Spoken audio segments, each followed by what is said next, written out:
My name is Precious Ogunleye. I just want to appreciate God's name and give all the glory to God. Sometime last year, I started a process to get a job internationally.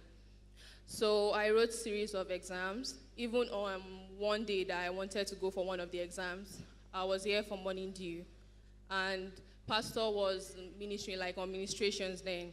And it was looking like it was, ending up, like rounding up with testimony. And in my mind, I was like, God, what about me? Me too, I'm going for exam. And it was like God replied what was in my mind. And pastor just said, relax, you will pass your exam. And I just got to the exam, or seeing the exam, I already knew I passed that exam. After then, I was giving my result that I passed.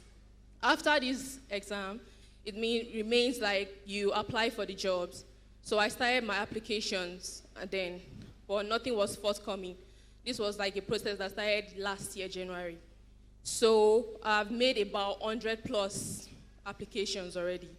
Then during the program in the stadium, that was how a lady came out, gave testimony of the exact job that I was looking for. Even got to. I was like, God, remember me. I keyed into this testimony. So the program was on Friday. On that Monday, an agent that I've been discussing with, that I got the number, called me, said that they have a job for me. I got my offer letter, my travel document that week. So I applied for the visa with the exams I've written. But remaining 1 week for me to travel, that was how they rejected my visa, on the grounds that the exam I submitted was not what they want, that I have to go and write another one that is lesser. I was down because, what is this? I wrote an exam, I passed. What I was required to do, I need to go and write another one that was not even. So I was not even around, so I got home. My parents were discussing, and they were like, I should go and write that exam. But the pain of just going to write that exam, like, I've passed this, why do I have to go and write it again?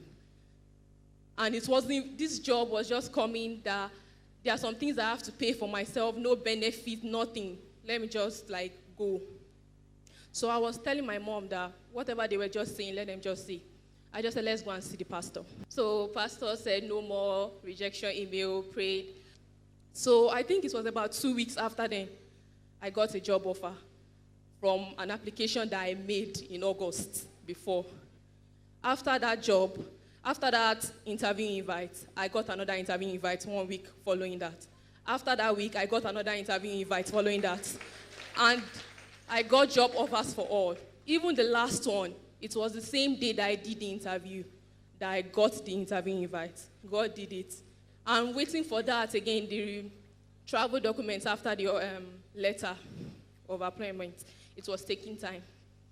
And one day I was just in church here going up. I just met pastor on the road, and it was like, he didn't even allow me to land in the greeting. It was like, what am I still doing in the country? Myself, I wondered, because my testimony was long overdue. Prayed. I was in camp when this travel document dropped. When that travel document dropped, that week, the other trusts, like the other agents that I got offer letters with, were calling me. I don't even know what to do anymore. I was running from their calls. They had to text me that at your convenience, please call us. Another one was like, please send your documents ASAP. The agent that told me that I could go for the job that gave me lesser job came to beg me that they would give me the qualification I want, that I should come. But I just want to give God all the glory for the word He picked for me. My visa has been granted, all expense paid, accommodation for about 2 months, and a salary advance on Get It in the country. I just want to give God all the glory. It can only be God. It can't just be God. I just want to give God all the glory. I thank God for my spiritual father that did not put me to shame. My mates were like, Precious, 3. How did you get it? I said, it's not me, it's God. Because I don't even know how. I just want to give God all the glory.